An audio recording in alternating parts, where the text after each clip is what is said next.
welcome back to Automotivania. Now, we are currently on our way to Bicester Heritage because they have an event on called Flywheel, and that is a car and plane show in one. So, yeah, pretty cool. So we're going to go there, see what we can see what I can film. But first, let's cut back to Friday, where I got a bit of a behind-the-scenes look at the site. But currently we are sat in traffic in Bicester because it's a hole. Well, I'm lucky enough to be able to get a bit of a behind-the-scenes. It's the day before the weekend that the show starts. So I'm just going to have a little walk around and see what we can find. This looks pretty cool. Not too sure what it is. That's a Porsche or something. That looks pretty special. Ford GT. Got two McLarens over there, I can see. That is something cool.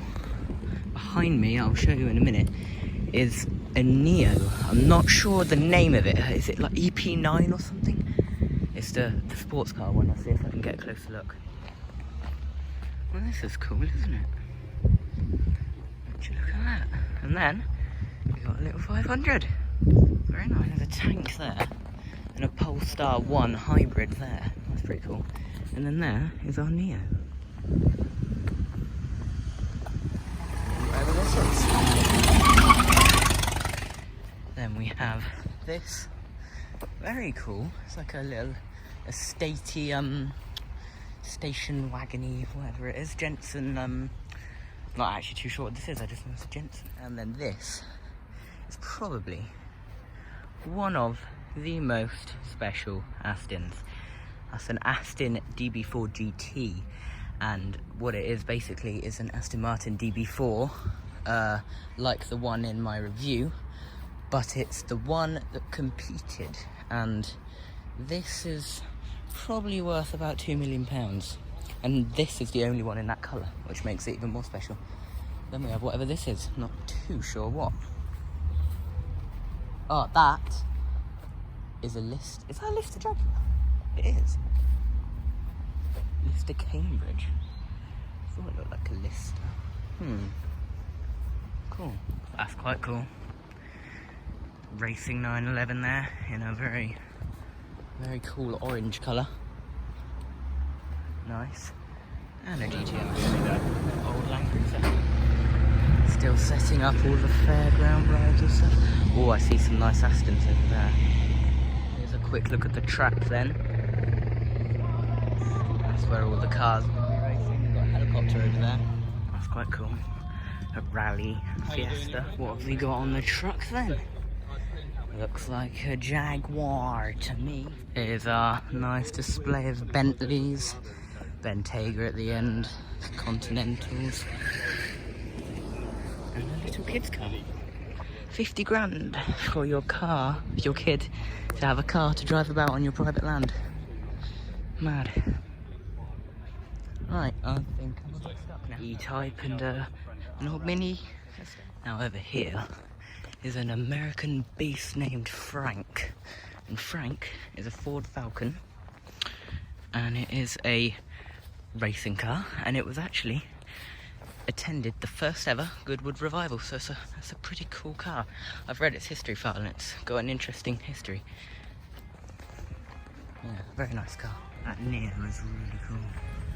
I'm right when I say it was an EP9 because that is what it is. Right, well that is the day before show behind the scenes tour finished. Let's cut to Sunday, where let's look at the show in full swing.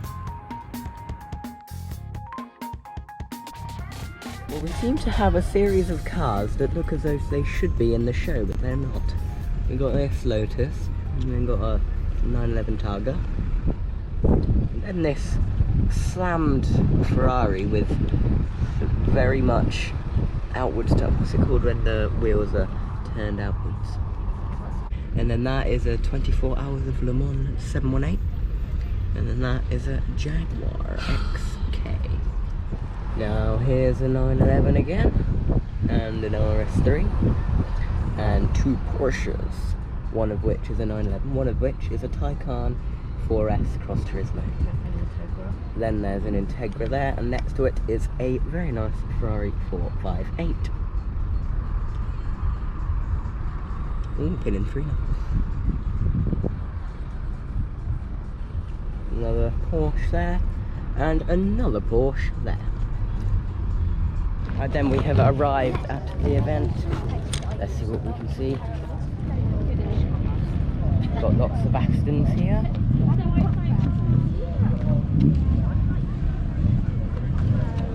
Lot of Astons here. That's why it's the Aston Martin Owners Club. And then some slam beams over there. And a TVR. Nice old Porsche. And a nice Aston Martin. And then a GR Yaris.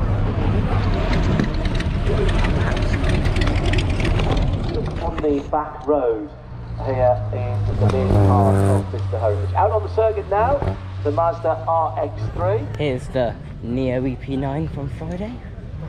Get a closer look at it. The badge looks like a smart car badge.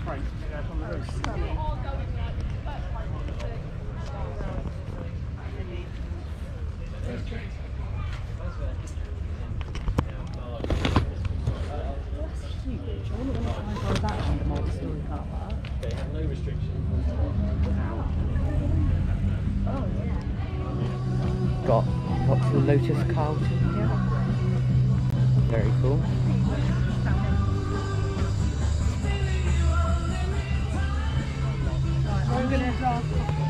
Very cool. Opel / Vauxhall Amiga 3000. Very cool. And then over here we have a very nice Alfa Romeo 4C.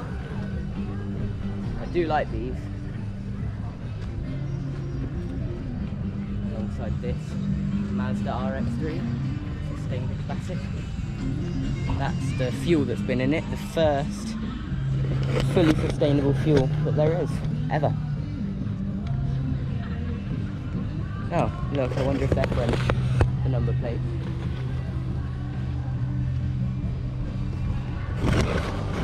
We then got some Alvis cars, very old. Right, let's move on. Here are the Bentleys from yesterday. They are very nice. There's certain things that have to be left in, but they do crack test all of the roll cages. And 5-speed cars Overall, what you did, because if you had to drive it home and then get to the office or to the station on Monday, you wanted to make sure there's not too much damage. But these cars and part of the deal with buying a car from a manufacturer that has got such they are adding new pieces all of the time. All the time. Oh yes. Oh yes. Right, let's, do you want to, I'll talk my experience for the team. Obviously we had in our previous guys, we were a different manufacturer in Formula E, and a lot of the people lived in the, the Motorsport Valley area, let's say.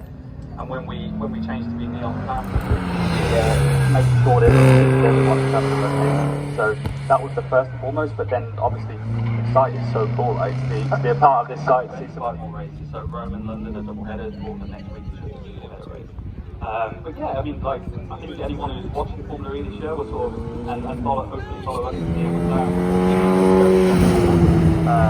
My rookie year to have, I think I have 11 races so far, 2 poles is, a very good return, I would say. Frank, the Ford Falcon I showed you on Friday. How much you're having to think all the time, managing, harvesting the energy, regenning the energy, all the way around every lap. You're constantly adjusting the car, aren't you? It's almost like racing on the loose or something, because there's so much going on. Yeah, I mean, the simulator, I've always said, even before this year, that I think Formula E is probably the championship where the simulator matters the most, actually. Yeah. You've got the side of it from a sort of preparation from an engineering point of view in terms of managing. Julian, this is a 64 Falcon, car run and serviced by Pendine. Saloon Car Championship. Frank First the from Galaxy Friday. came, and then the Falcon obviously smaller came and eclipsed the Jaguars, which had previously dominated. Yes, but racing against minis and imps and Yes, things like that, exactly. they look terribly incongruent. So we really don't want to use the hydraulic brakes in the race. It's actually more like driving a Scalextric car than it is like driving a race car. So you're unlearning everything you spent a decade learning, almost literally everything apart from Exactly that, but the racing has to be the hardest part about Formula E. You know, we have 22 cars in the grid. This is a historic karts race. So I was very realistic.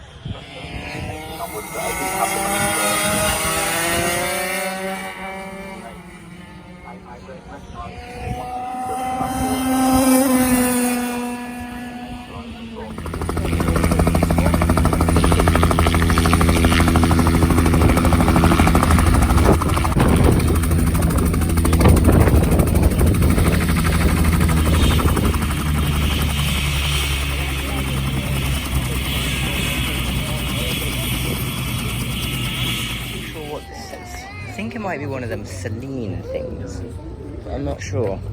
And then we got this, which was in the showroom, and a very nice Porsche. This is one of the most important Cobras in the world. It's won loads of races.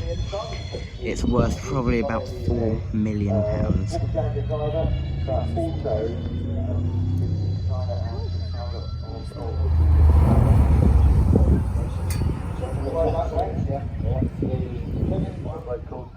Bernard Rubin, who managed to crash it in the Ulster TT. He rolled it, and presumably got thrown out, but then had a chassis. Well, it's the Sunbeam's birthday today. Happy birthday. Nice Bentley. Is it a Derby Bentley? Not sure. And another Bentley. This is the XK120 from the showroom.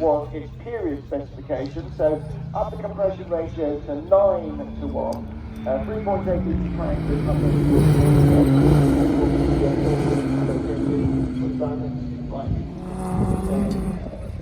creating a charity here for helping my local food bank food, raise 100 kilos of food cash, packaged food, toilets, and so on for the Bicester Food Bank at the January scramble. That's the Bicester Road Social, so they are going back again for second helping. So.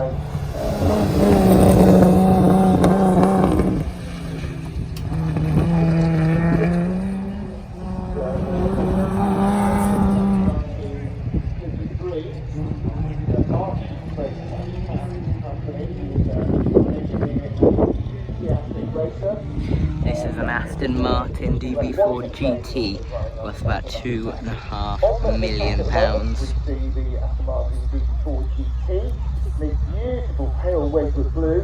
Again, This is the only one in its colour.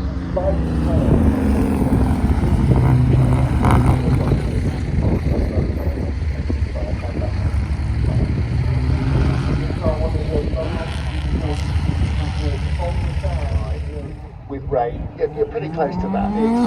It's the nearest thing you'll get to driving a Formula car on the road. Yeah, it's out in the open, it's like an old Formula Ford car. It's very basic, very down to earth, very analog, and fine steering wheel, no power assistance, none required. No, none required. A very down to earth, honest sports car. Yes. Or Marcus 1800 at the front. Still a burnout. The Knocker lightweight Jag with the rear coupe, that German-built version. I mean, there's all sorts of. But this stuff predates them by a decade, so it's not taking any of those styling tricks. But similar thoughts about patenting similar engines. And again, we talked about the Morgan and the fact that any Morgan of any vintage, any four-wheel Morgan, you can instantly identify. It's like the child you couldn't possibly deny, because there's no question who makes this car. It's got the familiar rounded coal scuttle that replaced the flat-fronted Morgan. There's a flat-fronted Morgan somewhere on the site here today, you can see, which is, and you'll see when you see the flat radiator, completely different from the rounded nose that is a more modern version. from the sort of 60s onwards. And this plus 6, a 6-litre twin turbo, 6-cylinder twin turbo, 166 mile an hour Morgan. I can't imagine what this might be like at the top of the speed range. It must just be the most astonishing assault on the section. Not in terms of feeling uncomfortable, but just, I don't know what 160 flat windscreen, and you can't breathe. You are gasping for air like a goldfish on the side in the kitchen. It's absolutely insane, because the speed just pulls the air out of it pulls all the dust up around you and everything out of the cockpit. Now this Lister Jag, again we talked about Brian Lister and his Cambridge-based company, which in the late 50s and through the 60s produced some fabulous sports racing cars. And get it sideways, beautifully committed again, past the pillbox chicane, and into the far side of the circuit. This car is relatively new. It was built off with a shell from 2014. Obviously the shell was earlier, but built by RSR Engineering. And he's competing on the Irish Rally Championship. He gets it completely silent. 45 degrees. That's one of the great things about these Escorts. Just the handling, either on tarmac or on the loose, equally brilliant and controllable. That's the best. That is absolutely the best drift we've seen. If I was scoring that, that's a 9.5 I think from so, this judge. yeah, absolutely terrific from Mr. Onions. He knows his onions, as they say. He's absolutely giving it its all here. Little dab on the brakes, gently sideways and then further sideways. And again there, look, a beautiful control, steering it with the throttle. When it comes into the right hand and then left hand corner. Again, the front wheel doesn't quite 60 square foot of wing, and Piper Cub's got 176. So,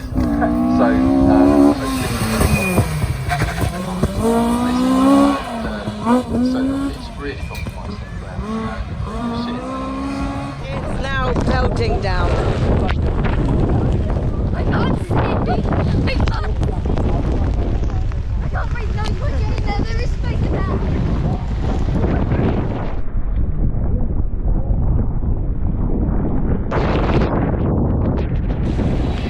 Swapped watching cars for watching Mickey Mouse now. Well, the venue's practically empty now. Well, not practically, much more empty than it was before. And the track's a bit wet, so we're going to see if there's actually any more racing going on. There is still some cars lined up. There are still cars lined up. But yeah, we'll have to see if looks like the help car is all.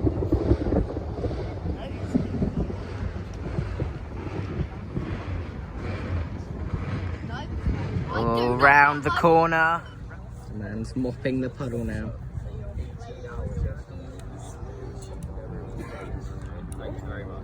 Yeah, John. McLaren Artura sitting on the start line at the moment, Andrew. Yeah, before that, when the Hillman Imp sat there for ages, Sunderland didn't it? Borough Police, I'm pretty certain, as a scientific aids officer, what you now call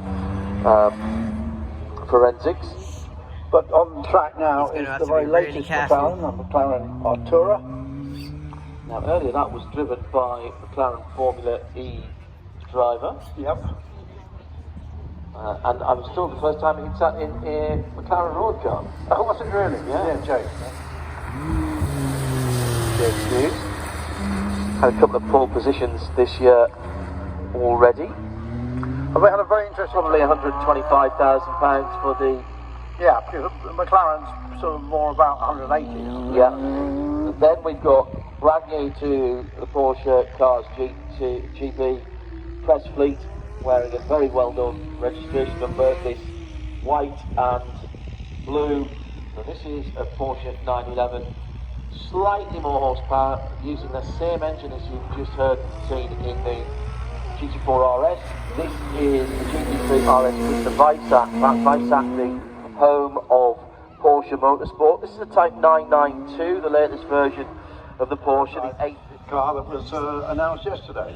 Still a Hero ERA1, at the moment one of one, but a proof of concept, if you will. 1967 was done. TT Quattro, 911 Carrera S, nice old Volvo 240 GL. Then here, you then got this then here we have a very nice Alpha. Do love Alphas. That is really nice. We then got this bright orange Lotus. Very cool.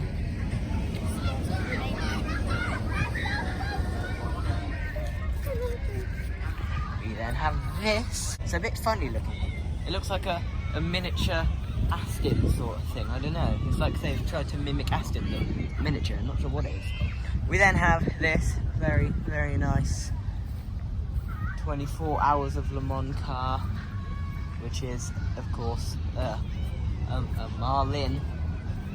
Then this very nice Jaguar XFS, and then a 911 Carrera S.